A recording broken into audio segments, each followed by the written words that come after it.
You made RedBus, which got sold for 600 crores from some of the news. First question by asking you. Phanindra Sama is the co-founder of RedBus, India's pioneering online bus ticket booking platform. There is any bus ticket from Bangalore to Hyderabad. Why is that you're sending me to your competitor? And he later served as Chief Innovation Officer of Telangana while continuing as an investor and advisor. Why can't there be a web page where all the 30 operators just publish what seats they have? He said, I don't want anything. If somebody can sell more seats, I'll buy more buses and my business will improve. How many lives can you live in this one life? Which means you live the life of an entrepreneur, you live a life of a politician, a film actor, or whatever. These are different lives. They have different perspective. I wanted to do things that I didn't do in my life. And what did he do then? He sold his house and bet everything on it. There's no fear of failure. How many people can do that? Once you are at a particular point, have the courage to take the same risk that you have taken early on. With that optimism. So I want to start off my first question by asking you, who is Phani Sama? So I guess we'll discover it in this 1 hour. But otherwise, I think some of the things that make me is, I think simplicity. I like simple things. I also, I also feel like, being honest, simple, transparent, and all that is much easier than being street smart and, cunning and things like that and all. So, I choose this side of the path because it's simpler, easier, better. I don't have to remember what I told you, right? Because if I'm just speaking the honest truth deep inside my heart and mind, right, then I don't have to remember anything that I told anybody, because when somebody asks me the same question, the same answer comes out. So I like that kind of a life, and I think that defines me. Yeah. Amazing. So tell us about your early days, where you grew up, and what you did in between. Yeah. So where you grew up is where we want to start with. I grew up in Telangana. I'm born in Nizamabad, right? Grew up in Nirmal, went to school there, and in 7th standard shifted to Hyderabad. Okay. So 7th to 10th I did here, and then I did my 10+2 intermediate in Guntur. Then I went to Pilani, and from Pilani I got a job, went to Bangalore.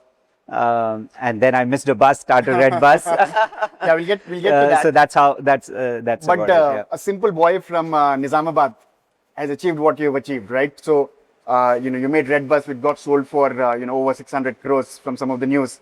But can you tell us a couple of stories from your childhood, when you were there in Nizamabad until grade 7?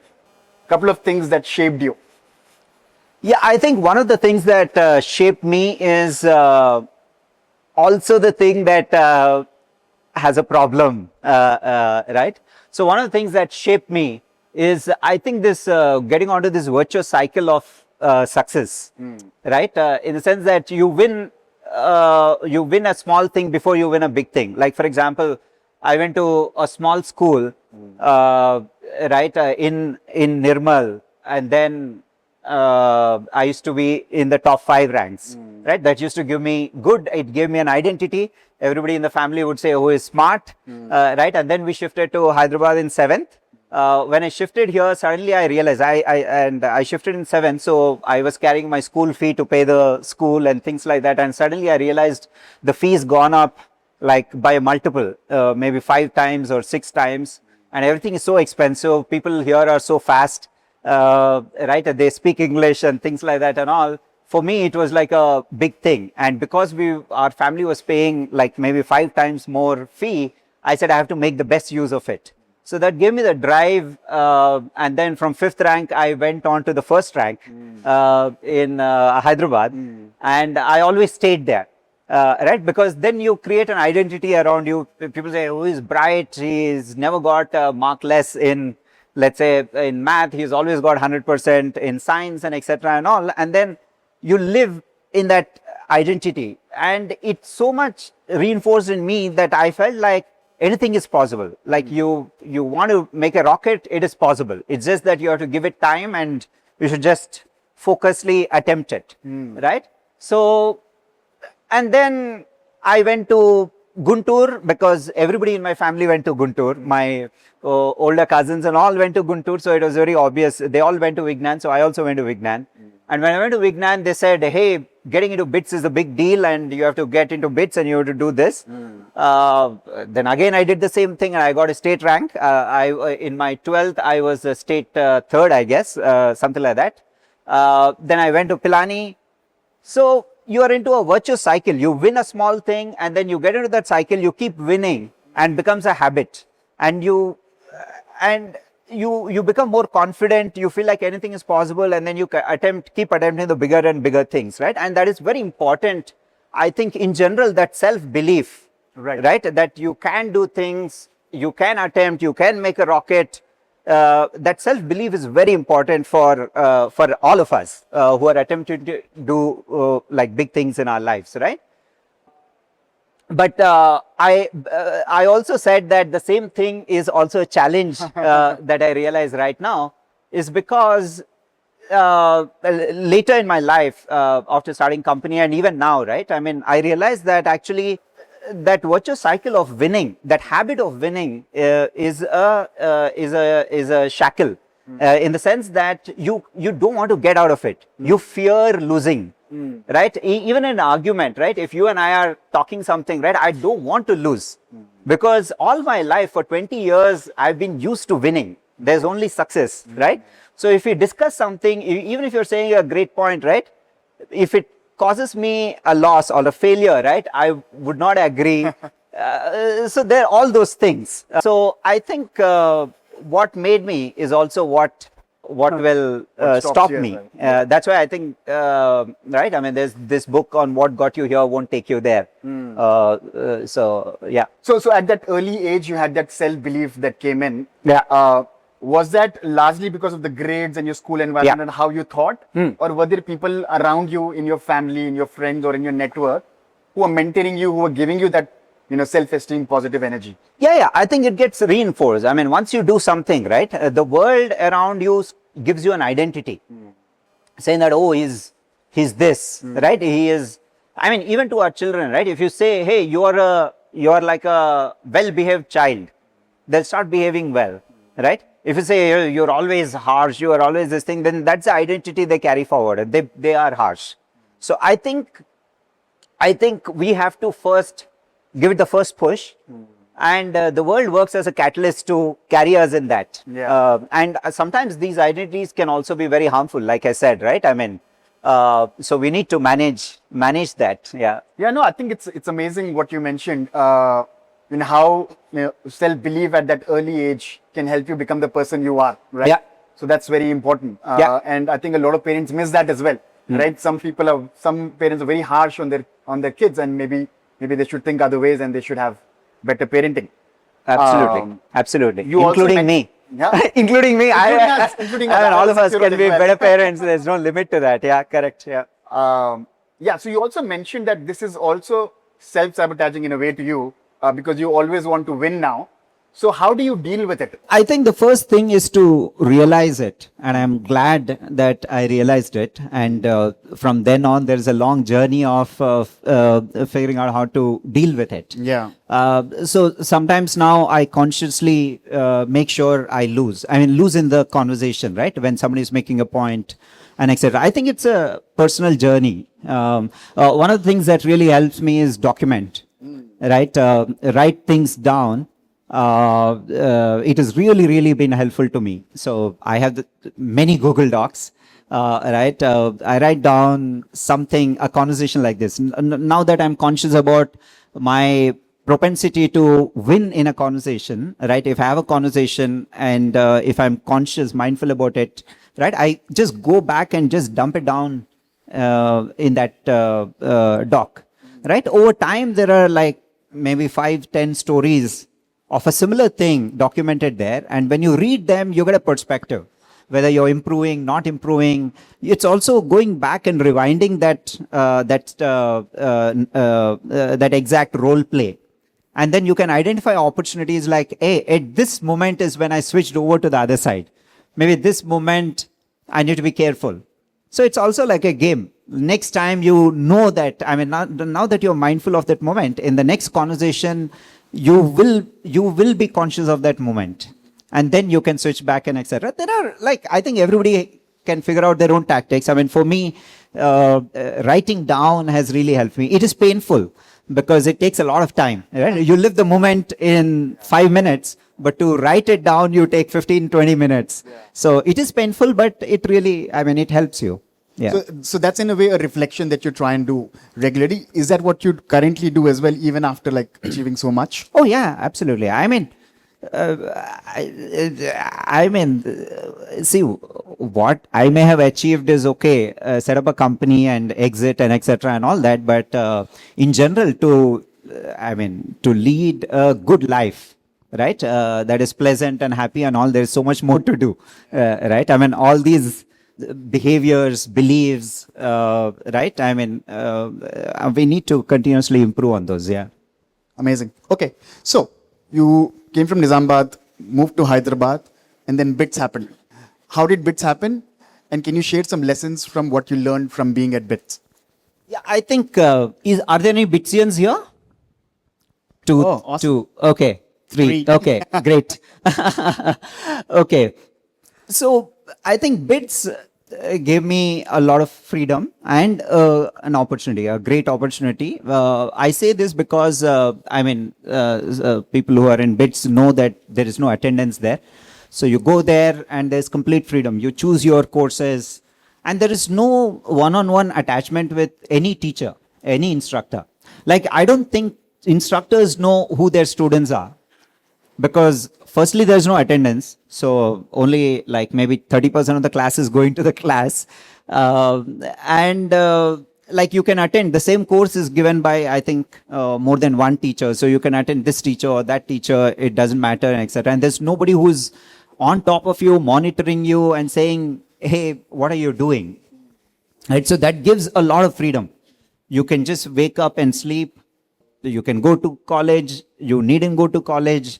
And also another thing is it has like a lot of clubs, student clubs, and most of BITS is also run by students. Like the mess is run by students, hostel is run by students, what course to introduce, what course to remove, all that is student run in BITS.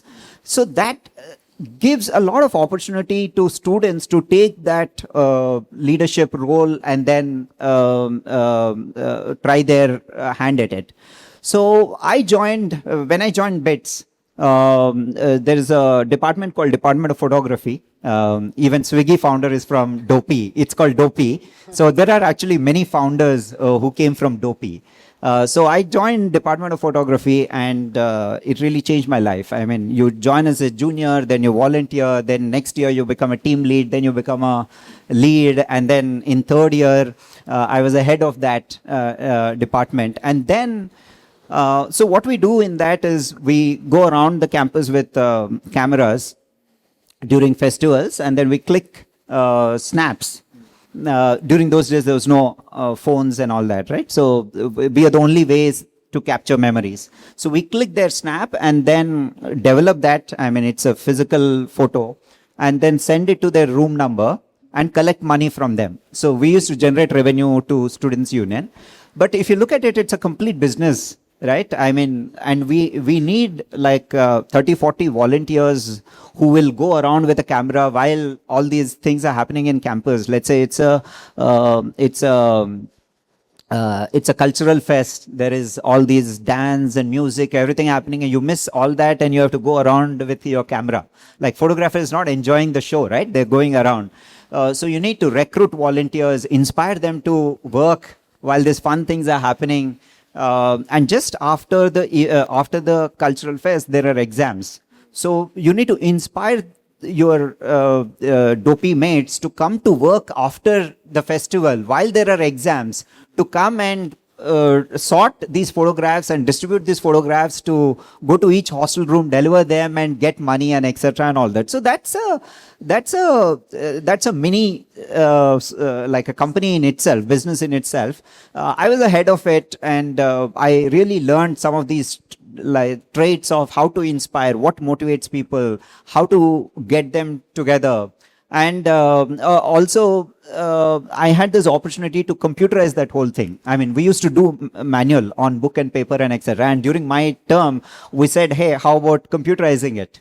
So we computerized it, and recently I went for my silver jubilee, 25th year reunion, and I went to Dopey meet juniors and all. They are still using this software based thing, so which made me feel really good. But if you look at it, right, I mean, it has given me this whole opportunity to live this life, to do that thing. And when you do that, you start believing that you can do things. You can make things happen. You can computerize a process, right? You can inspire people. You can get them together. So if I didn't have that experience, when I missed a bus, right, I don't know if I would be as confident to say, hey, now I can set up a company to solve that problem, right? So you need some experience of it, some inclination of it for your self-belief to come out. And I think that's what happened to me at BITS. I think the freedom there is great. I mean, the same opportunity, but if there is no freedom, right? Let's say you have to go to college every day and you have to get those marks, and there is a instructor sitting on you, monitoring you, what you're doing and all. I don't think I would have been as effective in building that thing, right? So I think a combination of freedom and opportunities of leadership is what makes BITS. And BITS, I mean, I think many articles have been written and many people have tweeted and etc. and all that, saying BITS has this, I think it's an entrepreneur factory. It has, I think, some 13, 14 unicorns, and one small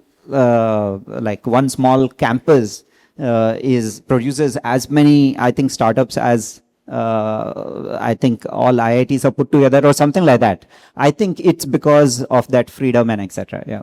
Great. I didn't know this. I didn't know that BITS was structured like this. It's amazing how a structure of a university can sort of make students think independently firstly, and then bring in all these leadership qualities. Yeah. BITS is, I think,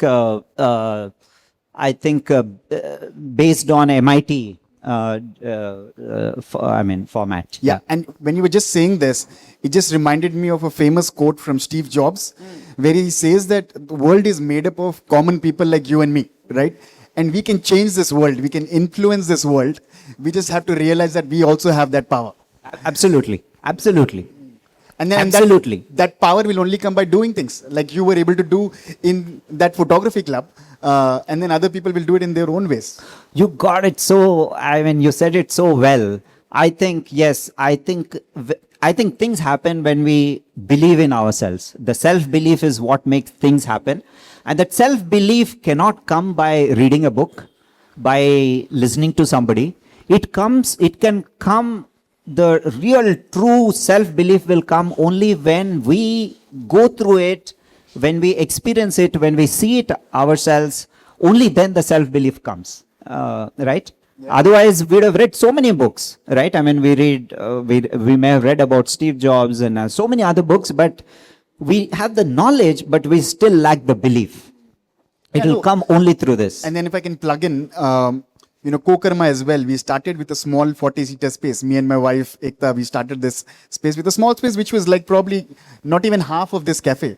And that space, success of that space gave us the belief for us to realize that we can do bigger things like this as well. Absolutely. And this continues. I mean, 10 years later, right? I mean, you'll be surprised at where it will be.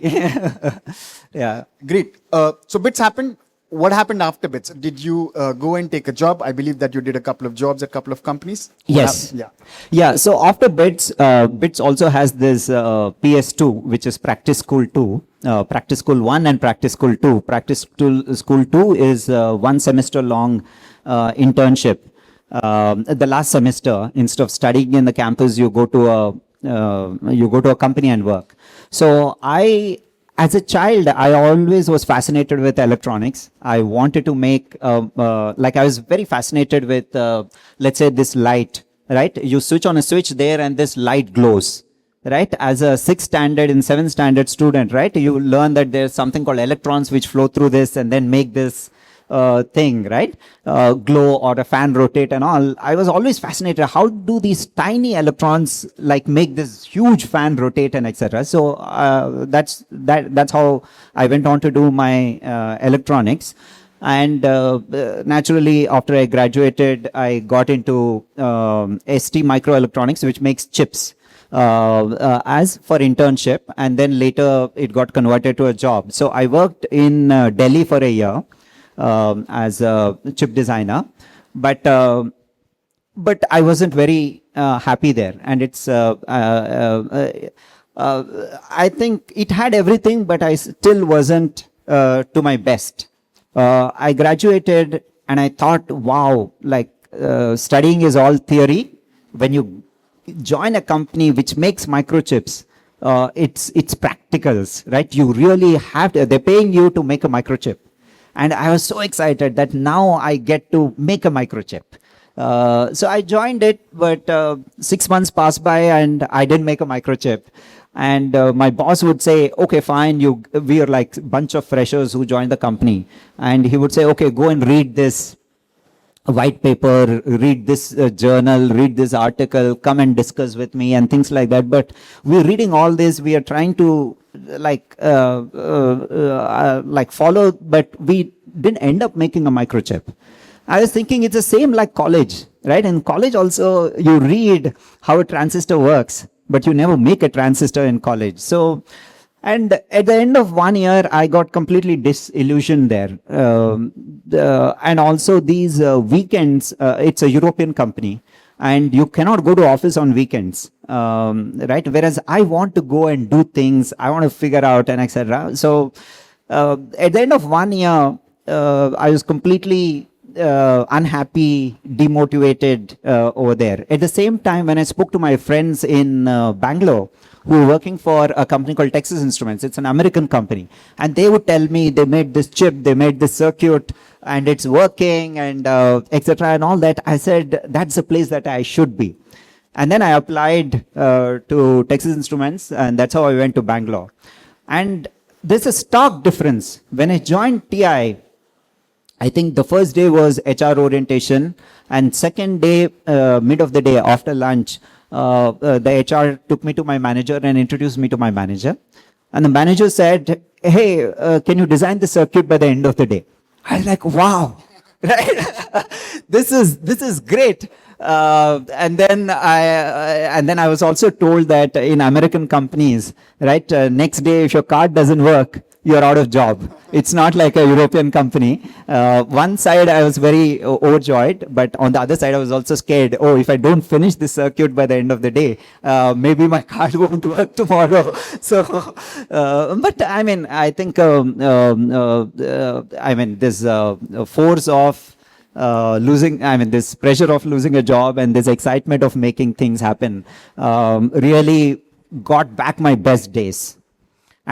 And the reason I narrated this whole story is, after while working at TI in Bangalore, I missed a bus, and then RedBus, we ended up creating RedBus. I wonder if I missed a bus while I was in Delhi, would I have had the courage to say, I want to go and solve this problem? I don't think so. Because my state of mind at that time was like low, dejected, like a loser, right? Didn't do anything. It's the same me, with the same gray matter, with the same everything, but just the environment, right? I mean, the state of mind that I was in would not have really made me start a RedBus if I missed a bus there. So I think it is so important that all of us have to keep ourselves always in a happy mood, in a positive like a mindset, right? Sometimes if some places don't provide that, I think we are better off moving to a place which makes us like that. Right? That's the reason I narrated this whole story. Yeah. So we'll get to your spiritual journey as well, but you mentioned a very critical point, that if you were in Delhi and if you missed your bus there, you wouldn't have probably started RedBus. and you happen to be in Bangalore, you took this job, right? You made that change. And for a person like you who had so much self-belief as well, you also got into that mindset of, hey, maybe I'm not good enough. Yeah. And it's so amazing that at least in my life, right? It's not always at a stable state. There are phases when you're low and down and feel like nothing is happening, you're not doing, right? And then there are phases where you are stable. And that keeps happening even now at all the time. By now, I realized when I go into that phase, I know that quickly I have to come out of it because I can't do anything in that state of mind. I just can't do, all of us, we can't do anything in that state of mind. And now I also know that it's not permanent, right? You just go there for a while and then you come out. And you have to find means and ways to come out of that quickly. The quicker you come out, the more you enjoy your life, right? So those are some of my realizations, and now it feels natural to get there and quickly come out. Always try to be at a stable state. Yeah. Great. So tell us the famous RedBus Diwali story. How did RedBus happen? Okay, how many of you know the story, the Diwali story? Okay, not many. So, okay, I'll repeat it. So, I went to Bangalore. Like I said, I was enjoying my work. So much so that I would put out like late nights to make the microchip and etc. and all that. And then because now I came very close to Hyderabad. My parents live in Hyderabad, and Bangalore is so close to Hyderabad compared to Delhi. I used to come home quite frequently, and flights were expensive and trains you would never get. So I used to take buses. Almost, I think every alternate weekend is when I used to come to Hyderabad. And I had an agent who I go to, and he used to give me a seat always, except for Diwali of 2005. So when I wanted a ticket during Diwali of 2005, I went to him and I said, I want a ticket. He called up a few bus operators and told me there are no seats. And just when I was leaving his shop, he told me that maybe another agent could get me a seat. And that really intrigued me. I felt like if you're an agent, right, you should know whether or not there is any bus ticket from Bangalore to Hyderabad. Why is that you're sending me to your competitor, who is another agent beside you, right? But anyway, I wanted that seat, so I went to this other agent, and this other agent also made a few phone calls and told me there are no seats. Then I got curious, so I went to the third and the fourth agent. All of them made like 3-4 phone calls to bus operators and told me that there are no seats. So I ended up in staying in Bangalore for that long weekend. But the next day when I woke up, it was a long weekend. All my roommates had left. I was alone in the room. And next day when I woke up, I was feeling guilty because I knew that there were at least 30 bus operators who run buses from Bangalore to Hyderabad. And even if these 4 agents that I went to, even if they called like mutually exclusive people, right? Between them, they would have called like 4 or 16 bus operators, which means there are another 10, 12 bus operators who none of these agents have called. And if any of those operator had a seat which went vacant from Bangalore to Hyderabad, right, that was a loss to that bus operator because he would have burned the same amount of fuel, paid the same salary to the driver, but went with 1 seat less. And it was a loss to these 4 travel agents that I went to because they could have like, if they had known which operator had a seat, they could have called the right operator and made some money selling me a ticket, right? And it was a loss to me as a passenger because I wanted that seat desperately because I wanted to be home, but I just didn't know who had the seat, right? And then I was thinking about that problem, right? It just stuck to me that why can't there be a web page where all the 30 operators just publish what seats they have, so that when I go to an agent, the agent just looks up at that page and says, oh, bus operator 7 has a seat. Or at least he won't ask me to go to his competitor. He'll just say whether or not there's any seat in the whole on the day, right?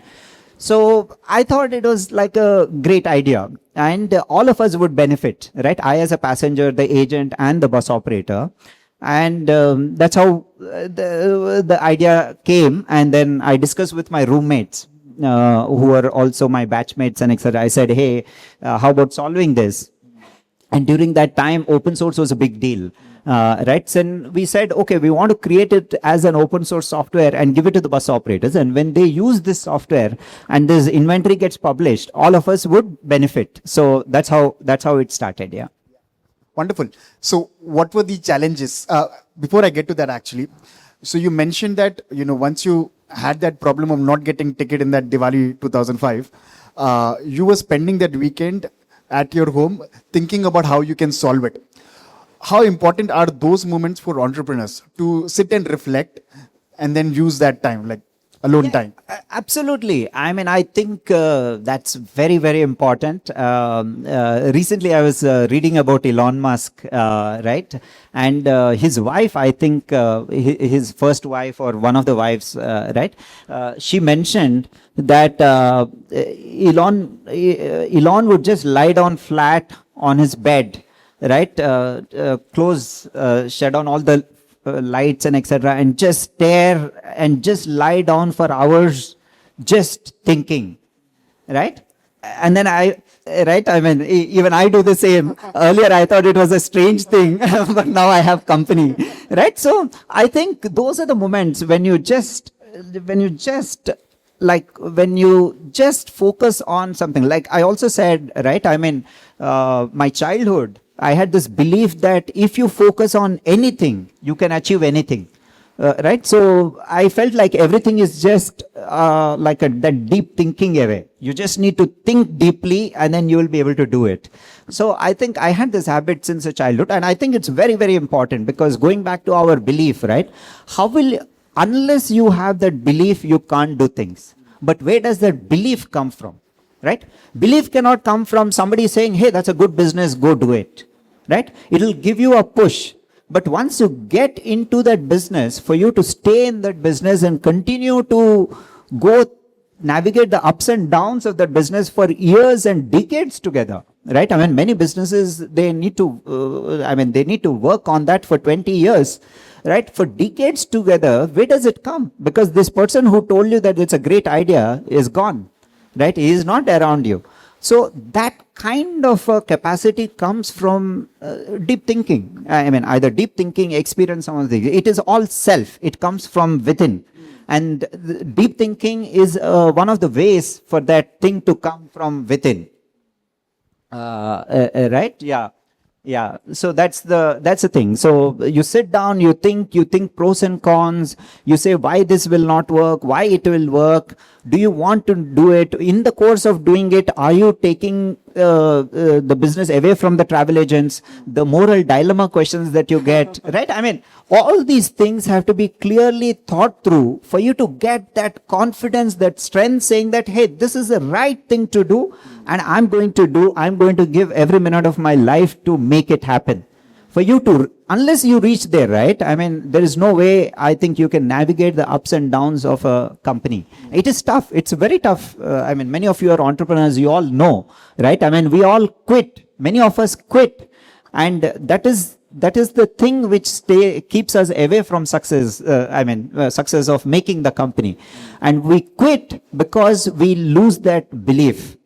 We think that maybe I was wrong then, right? But if you just think through so deeply all the pros and cons, then that will give you fuel for 1 or 2 decades for you to run with that idea. Yeah. So we are talking about the year 2005, 2006 in a country like India, where internet penetration is barely there. People don't believe in keeping computers at their workplaces or offices. So what are some of the early challenges that you had when you started pitching this software to those travel agents, and how did you overcome those challenges? Yeah, I think many things. One of the things is we created the software, took it to the bus operators, and the bus operators said, you look at my staff. Do you think they can use a computer? Right? They can't, they've never touched, they can't write, they can't read. You're saying now ask them to use a computer. It's just not going to happen. And unfortunately for us, during the Y2K, we started in 2005, 2006, but during Y2K, right, everything was being sold on internet. So somebody tried making a RedBus kind of a website during year 2000, right? And it failed, or it went down with the Y2K bubble also. And then for them, it was also an experience. So bus operators say, hey, people have tried, right? It works for airline industry. It doesn't work for bus industry. Bus industry, you look at people, right? I mean, these kind of people will buy those internet bus ticketing. During that time, there was no phone, right? There was no smartphone. There was no internet on phone. There was no Instagram, right? I mean, this YouTube had just then started. There was no internet at home. The only internet was at office. Cyber cafes and office, right? There was no UPI. There was none of this thing, right? And it was a very tough and difficult thing. But I think only then, only when you're early in a game, that's when the opportunities come up. So first resistance was from bus operators themselves saying, hey, this is not going to work. You please don't ruin your life. You go back to your job, things like that. And the second thing is from my boss, right? He was like, you're getting into a bus industry. This is a mafia. This is run by gundas, rowdies, right? You're leaving this job to get into that. It's just not right. So I think resistance from all sides, right? So that was the thing. And the second thing was we tried for 3 months giving software to the bus operators and none of them took it.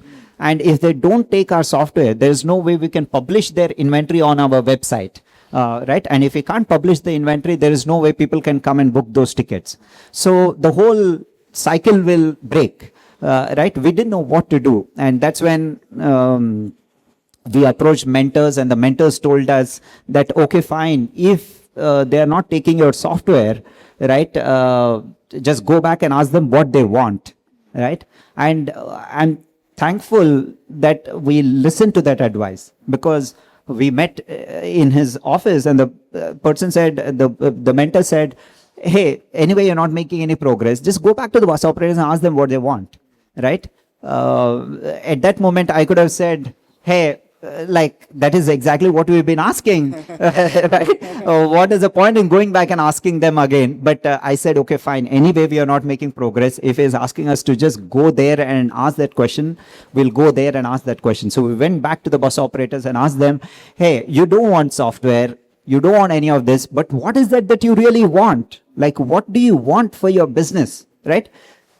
He said, I don't want anything. If somebody can sell more seats, I'll buy more buses and my business will improve, right? He just said that, and then we just took that back to the mentor and said, hey, he doesn't want anything. The only thing he wants is more tickets to be sold. And the mentor simply said, do that. Like, how do we do that? But thankfully, again, we just didn't reject the mentor. We didn't say, how do I sell it? Because if they don't computerize, how do I sell this inventory, right? We just went back, and I'm thankful for these moments. We went back and said, hey, okay, when the bus operator is not taking your software and I have to sell those seats, how do I make it happen? Right? So now the whole problem statement shifted from how do I get the bus operator to use the software to how do I sell inventory when the bus operator is not computerized, right? And again, thinking about it, internalizing it, thinking about it, right? We came up with an answer. We said, okay, what we will do is we'll go to the bus operator, we'll just ask him to, and by then we knew that the bus seats, right, most of them get sold in the last 2 days. Like for tomorrow's journey, today and tomorrow is when most seats get sold. Also, it has other reasons because of Tatkal. People wait until the Tatkal train reservation is done. Only if it's not confirmed, then they switch over to the bus and etc. and all that. So that's the reason most bus tickets are sold in the last 2 days. And literally almost nothing is sold. Maybe only 10% is sold until then, right? So that is an information input that we have, and we have this challenge. So we put those things together and we came up with a solution saying, bus operator, anyway, you're not selling any seats until 2 days before the departure. So what you do is you give us few seats from the bus until 2 days before the departure. Until you start selling the seats, you give us those seats, and we upload those seats on our website as if they're available. And 2 days before the departure, we'll release those seats for you, because that's when you sell. And for bus operator, it was easy to take that decision, because anyway, he's not selling seats. So that's how he started giving us some 2 seats in each of his bus. And we will upload those seats on our website as that inventory is available. And when people come and say Bangalore, Chennai, right, they would see these buses, and in each bus they would see two seats or something like that. And then they can select that seat, go ahead, make a reservation, right? And when that seat is sold, we used to inform the bus operator that seat number XYZ is sold, and etc. So that's how we started. We started with 2 seats, and then when we started selling, the bus operators started giving us 4 seats. Then 8 seats, and etc. And there was a time when we were blocking half of his bus, right? And then that's when we said, okay, fine, now can you use our software? By then, the bus operator realized that this is a credible way for him to sell inventory. And then we also had statistics which showed that people who had live inventory would sell more seats on RedBus than people who have quota inventory. So that information and etc. helped them transition to using our software. Yeah. Okay, wonderful. It's amazing how the mentor played a big role, right? Yeah. And then both ways, the mentor giving you the right advice to go and talk to the bus operators, and then you responding to that as well, right? Yeah. It's very important that you respond and respect your mentors as well when they're telling you something. So I think I have so much respect for this mentor that I used to tell many entrepreneurs, hey, this mentor is great. Please get him and get, right? So some of my friends got him as mentor. But later they told me, hey, you keep talking so much about this mentor, saying he's the one who made you build the company and etc. and all that, but he's my mentor too now, but I don't see that. I don't see that big a difference, right? And I used to think, like, why is it? Like, why did it work for me? Why isn't it working for him? Later I came to realize that it's a two-way street. The mentor is the same, he gives the same thing, but it's a mentee, right? Do you take him seriously? Do you have that belief in him, right? Are you taking his advice seriously, right? That's why I'm saying I'm so thankful that when he said, go back and ask that bus operator what he wants, or when I came back, he said, just sell seats, right? How seriously do you take it? Or do you just reject, saying, how can I sell seats when bus operator is not using my software? I think it's a two-way street. It is definitely a two-way street. Yeah. So one can be a Dronacharya, but you also have to be the Arjun or Eklavya to take correct. it away. Eklavya, absolutely. Yeah. Amazing. Great. So, RedBus, from trying to sell to bus operators, then pivoting to selling their tickets, and then becoming that 500-600 people company, right? What was that journey like? And what were your challenges in learning between that? Yeah, like I said, I mean, that journey was exciting because we've had this success and etc. and all that. But it's also challenging because every now and then, I mean, many of you are running your company, so you know how challenging it is, right? Suddenly, your head of technology will say he wants to resign, or somebody is getting poached by your competitor, or your competitor launches a big marketing with a film star. So every day, something or the other keeps changing, and then every day you wake up to a problem and a worry. And if you succumb to that, there's no way that you will have the energy to be productive that day, right? So the challenge is, how do you see all this happening but don't succumb to it? I mean, how do you build this Fearlessness. Fearlessness. Yeah, how do you build this fearlessness or this capacity to not let them worry and you keep continuing? So I think those are some of the things that are really useful, and those are the lessons that one needs to learn to make it happen. So yeah. How does one entrepreneur build that capacity, right? So if, let's say there's one entrepreneur who's getting very pressurized with some of these things coming on their head, and the other one taking it in, what differentiates the both? Yeah. I think the first thing is to recognize that it is important, that you want to come out of it, and that is the only way for you to build this company. I think many things starts with that deep desire or a wish to have something. Like, for example, I want to be fearless, right? It starts there. How deeply you feel like I don't want these things to worry me, right? It starts from there, and then you will figure out your own tactic. I mean, when you have the deep desire, then you will have that question anybody you meet, right? You seek answers, like you capture that information. You're listening to a podcast, and if you had some question, that's the one that attracts you. And then you will have a takeaway from there. You will implement it and then see whether it helps you or not. Like for me, like, I mean, many things. It is not just one thing, right? Many things have helped.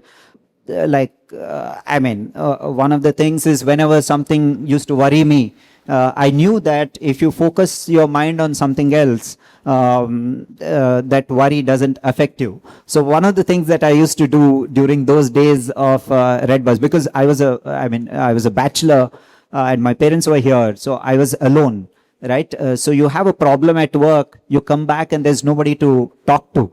Right, because you don't have a family and etc. and all. So one of the things I used to do is whenever there was that big problem where I want to force my mind out, I just used to go to a movie.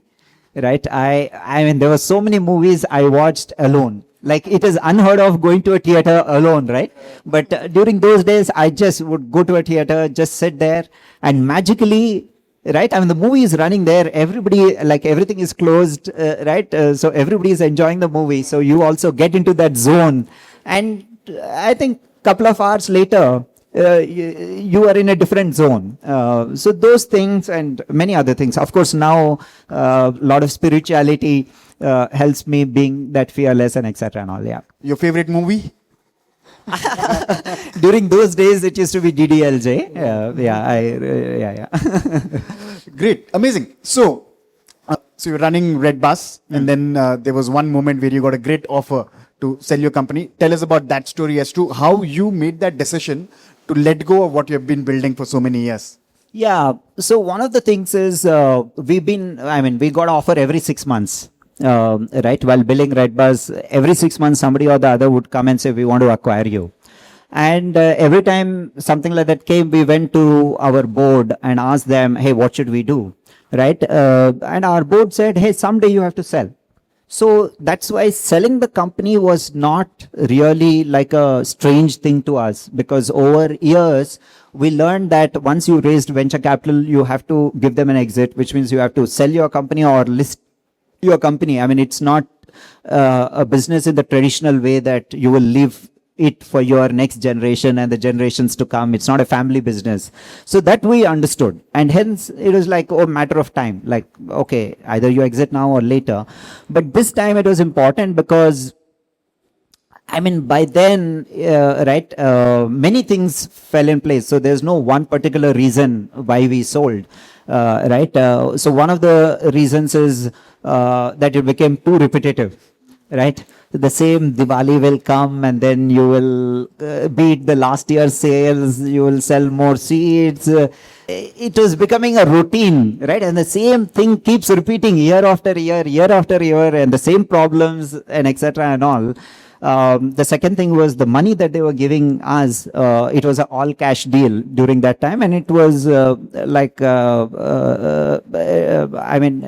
actually in India, no transaction had happened for 4 years then because of the government of India's some policy about retrospective tax.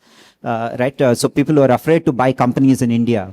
But after 4 years, ours was a kind of a first deal, so it was also attractive for our board members too. And I and my friends, so we were accidental entrepreneurs. We got into it because I missed a bus, and then I and my co-founders, we felt like there's so much more to life, right? There is so much more. Like, he wanted to do farming. The first thing he did, my co-founder did, was buy like hundreds of acres of farming land and then get into agriculture. I wanted to do other things in my life. I didn't see like being a businessman is the reason why I am born. So I think all these different thoughts made us bite the bullet and take the exit. Yeah. So most of that life you lived in Bangalore. You still lived most of your life in Bangalore. Yeah. I live in Bangalore. Yeah. And then RedBus, you sold RedBus. You had an exit from there. You sold it to Crore Ibibo. Yeah. And then which was later acquired by Make My Trip, from what I understand. It is merged with correct. Yeah. Okay, great. What happened after that? What did you take? I understand that you went into a couple of government roles for an entrepreneur, right? To do entrepreneurship for so long and then take a government job. Why did you make that decision, and what were you trying to do with it? No, like I said, like one of the reasons we also exited RedBus is because I felt life has more to it than doing a company, right? And being known as a business person, right? So that's why, that is one thing. And one of my friends also told me something which really got into me. He said, like, how many lives can you live in this one life? Right? And that really felt, yeah. Say that again. How many lives can you live in this one life? Which means you live the life of an entrepreneur, you live a life of a, let's say, government officer, you live a life of a politician, a film actor, or whatever. These are different lives, right? They have different perspective of the world and they go through different things and etc. So how many lives can you live in this one life? So that really interested me, and I wanted to do things that I didn't do in my life, right, until then, because I got my financial freedom, which means I can just wake up and go back to sleep, right? I can do whatever I want to do. So it's a great thing to have that financial freedom, right? And I said, okay, I don't want to do the things that I've done. I want to do all new things. So one of the things I did is, the first thing I did is I went to Stanford. Right, I did study there, and the things that I studied there, I said I don't want to study engineering and things like that. So I did theater, right, which is a different thing. I did psychology, I did economics, all different things. Then I did a course in finance at in London. Then I did something else about sustainability in Sweden. So I did all these different courses because I just want to live those lives. I want to understand like why somebody is so fascinated about sustainability or environment and things like that and etc. and all. So I did all those things. During that time, just about that time, the new state is formed and there is a lot of new zeal in like making Hyderabad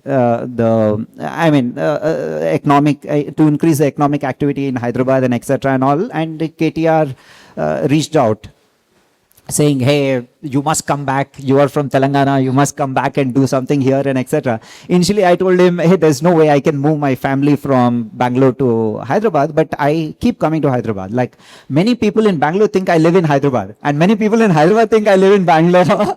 So I keep I'm almost here, I think, to at least 2 times in a month.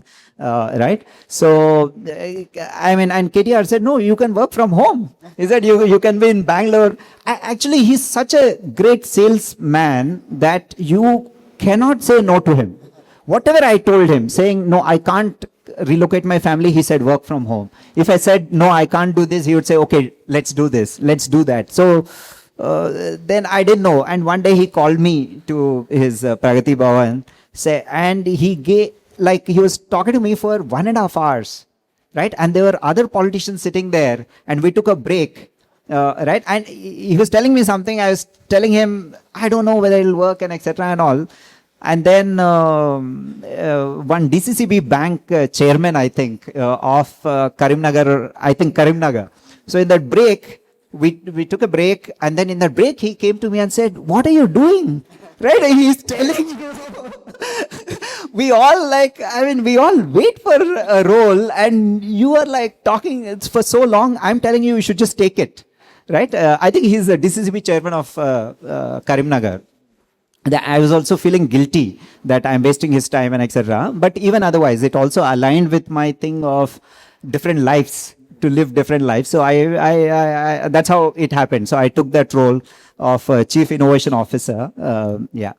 And then I also started a non-profit in Nizamabad called Kakatiya Sandbox, along with my board member and my Bitsian senior. Today, it's come out really well. It's fascinating how, like, when he and I started, we started a non-profit there. I was like, what do we do now? What do we do next month, next quarter? How does it work? But his perspective is, no, we should think in decades. What will happen, like, in 1 decade? Right? What will happen in 2 decades? He's, of course, like, he's my father's age, right? But I didn't have that perspective. I was like, why is he saying this? What is it? And etc. But today, after a decade, right? I mean, I think he's so right. Like, what we are starting then is not for that year, next 2 years. It is for what will happen 1 decade later is what we are starting now. And today it's fantastic. I mean, we have a 5-acre campus, and we have hundreds of people working there, and we skill rural youth and get them jobs. We have like a 90+% placement rate. In whoever gets into the skilling center gets a job. And we also have a startup incubation center in Nizamabad. We have a couple of startups coming out from there. So it's a fascinating ecosystem that is built over the last 1 decade in Nizamabad. So these are some of the things that I've done. Of course, besides that, I'm also involved in a couple of VC funds. I'm in their IC, I'm in the board. I've invested in over, I think I'm in my 98th company as an angel investor. So I will reach my 100th company very soon. So these are some of the things that maybe those 2 companies will come out of this room and go karma. Great. So you have seen the best of, Bangalore. You have seen Hyderabad. What do you think the Bangalore startup ecosystem has? And what do you think the Hyderabad ecosystem has and needs? Yeah, I think it's a density of talent.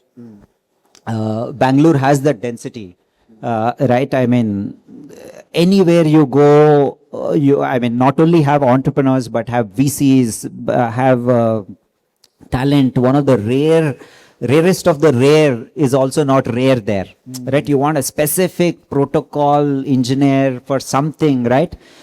You would not have one option, but you will have like at least 10 options. I think the density of talent, people, ideas, and etc. is what makes Bangalore what it is.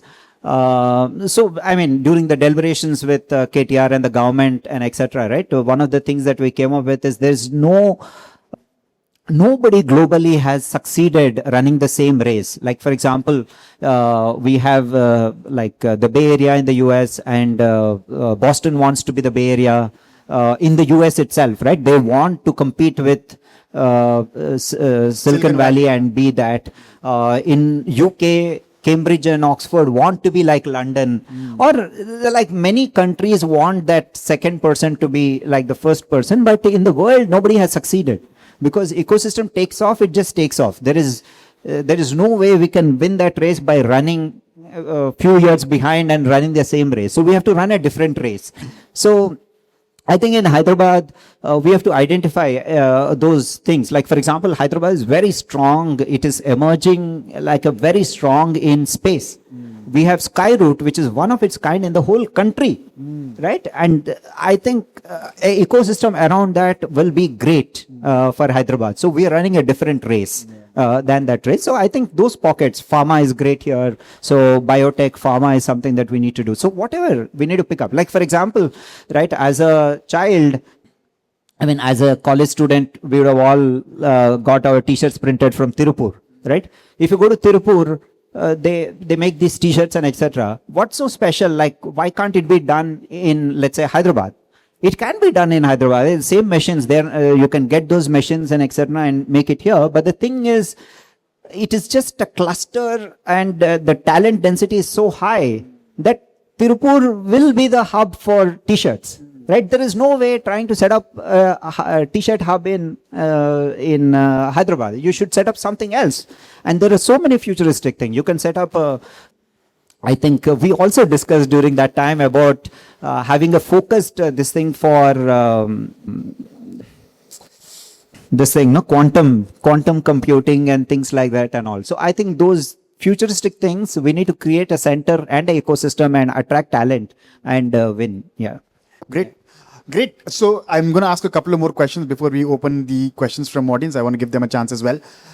So two quick questions. One is, how was your typical day when you were running RedBus? Because we want to know how you operate a little more. And how does your typical day look like now? Yeah, I think, see, during RedBus, one of the things, some of the things that characterize my days at RedBus is, one thing is I was jobless, right? So much so that one journalist asked me, saying that I always see you outside, right? Either you're speaking at an event or you're traveling somewhere and etc. Like 20 days in a month, I used to be outside the headquarters. We had like, I think we had an office in every state, and I used to travel to those places and etc. And I said, don't you run sales? Don't you run like technology? Don't you run the features, product, and etc. and all?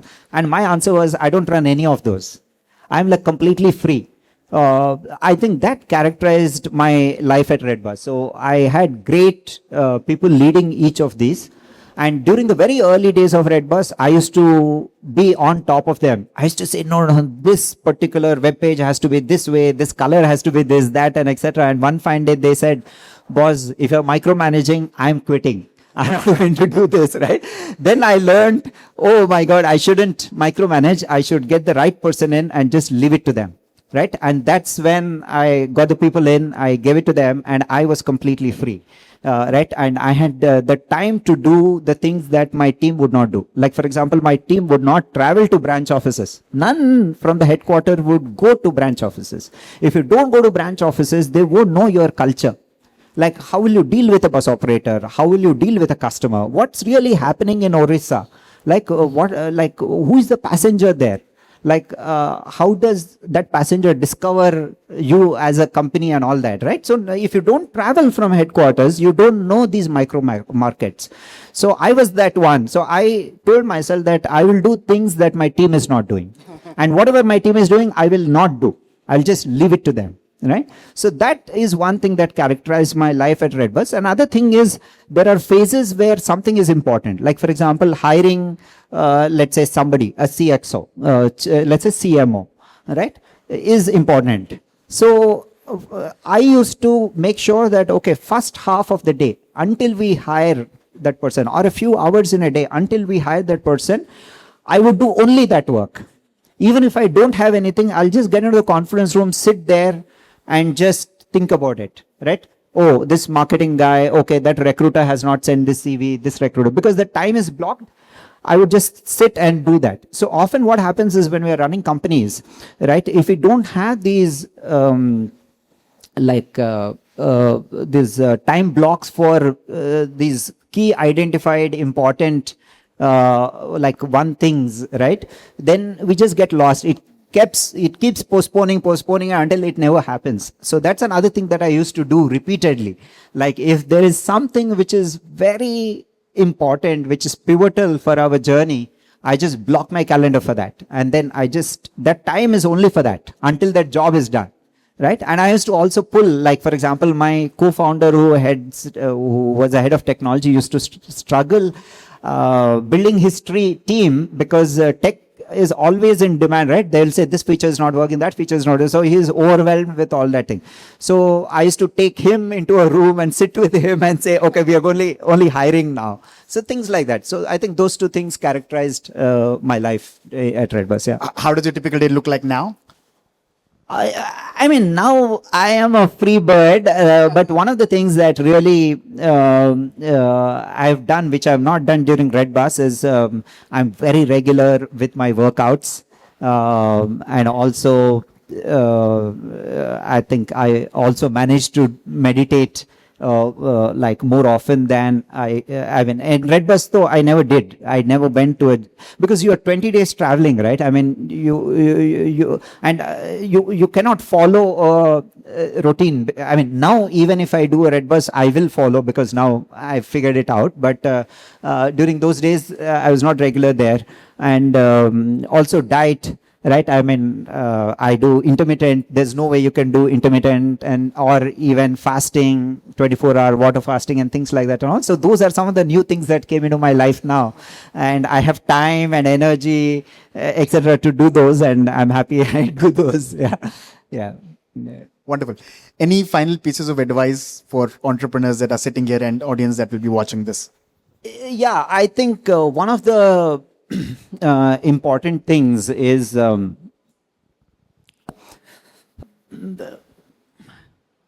okay. I mean, just before the thing, I want to say something else also. Like, I think Priya, where is Priya? Priya introduced us, right? So when she introduced us, one of the things she mentioned is she said, Phanindra Sama, blah, blah, blah. And then she said, he transformed the bus industry. I don't know if you followed that thing.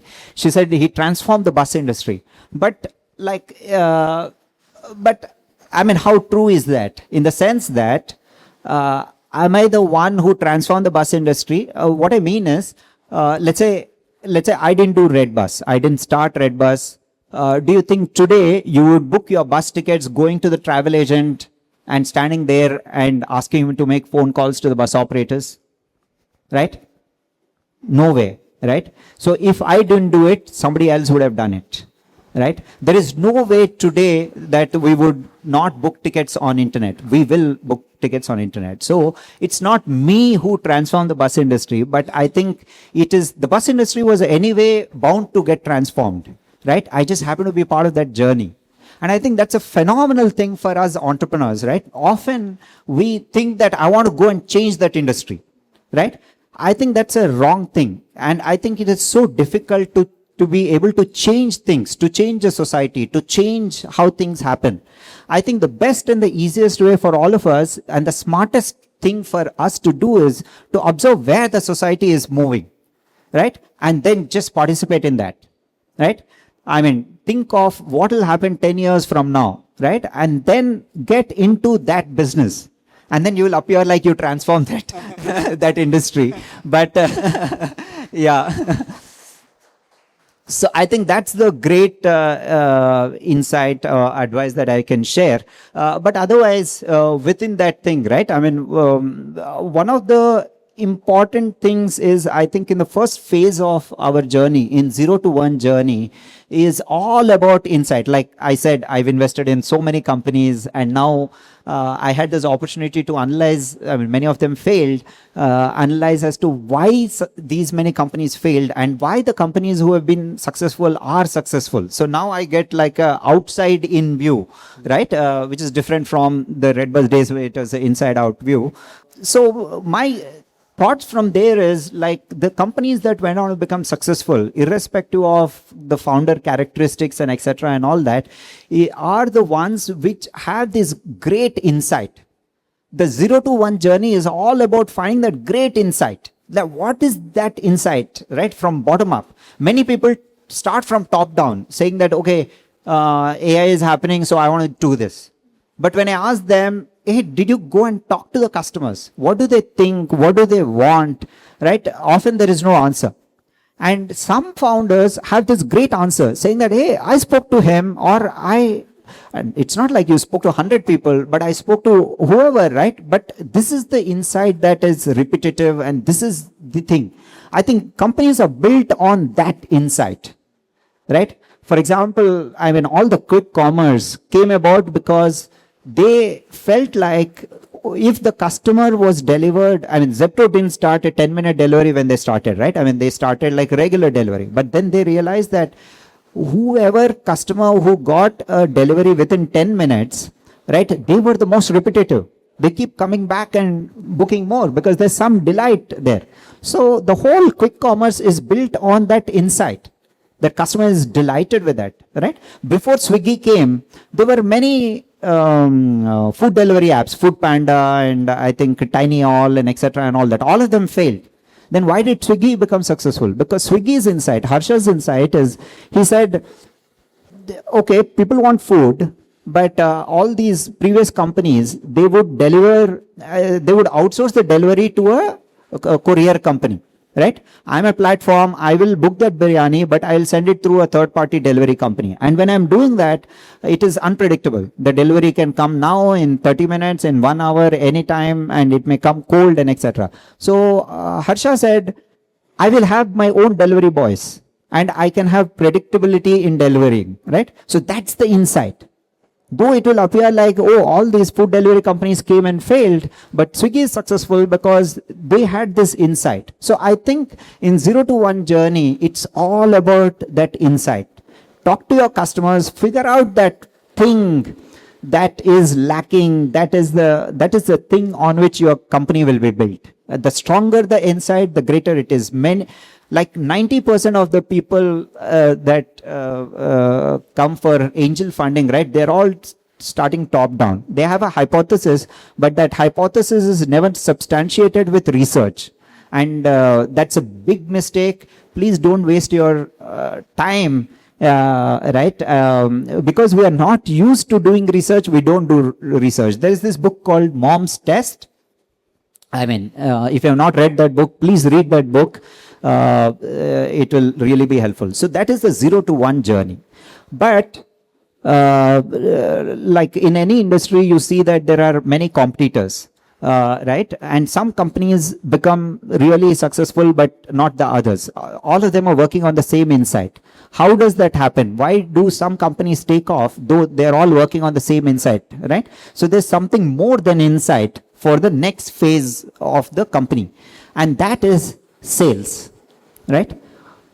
You have to double down on sales and single-mindedly focus on sales and do the dirty job of sales. Once you know that you have something that your customers like, which is a product market fit, after that, it's all about sales, sales, right? How do you sell sales? You have to become a PhD in sales, right? I mean, if it's a B2C, it is sales and marketing.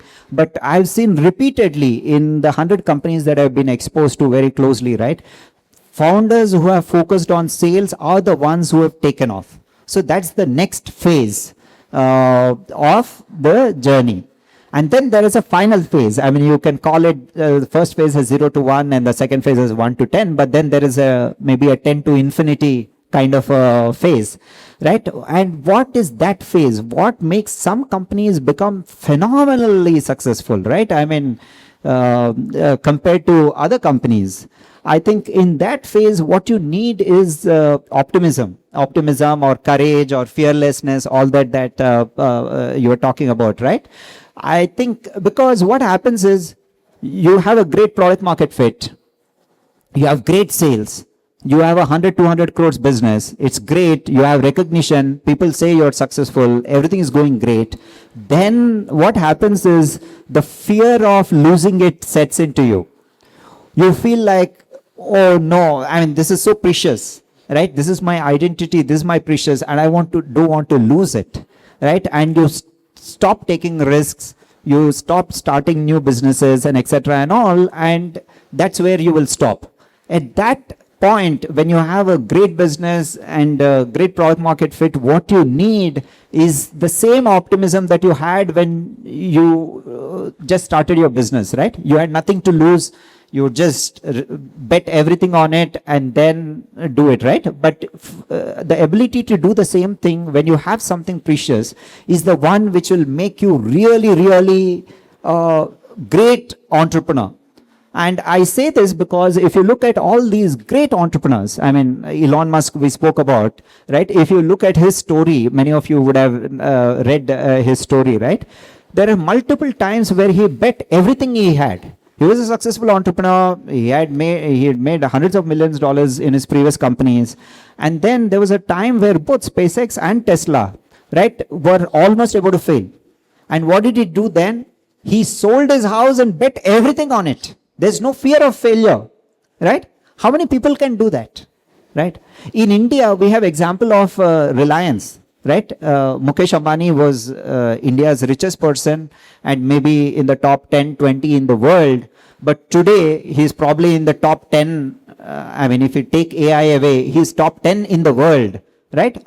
What happened if you look at the story of Jio, right? To build Jio, Mukesh Ambani bet everything he had. Though he was so successful, the richest man in India, he had everything. He bet everything on Jio. He was, if that time he raised 5 billion from Facebook, if he didn't raise that 5 billion, he would have gone bankrupt. The whole refinery business and everything would have gone bankrupt, right? He would not have been the great Mukesh Ambani that we all know him. So that is, so his ability to bet when you have something precious, have that courage, have that optimism is the one that made him great. And that's a story with almost every entrepreneur who goes from that 10 to infinite, right? So that is the characteristic that you need then, but right now what you need is great insight. Then after that, sales. And once you are at a particular point, have the courage to take the same risk that you have taken early on, right? I mean, with that optimism. So those are some of the things. No, wonderful. Thank you so much. Wonderful, Phani. Thank you so much for segmenting a life of an entrepreneur in those 3 clear phases. I'm glad I asked you that question. Yeah. And if I kept asking my questions, I don't think this day or a week would be enough. There is so much that we can learn from you, Phani. So thank you so much for doing this for us. Can we have a huge round of applause for Mr. Phanindra Sama?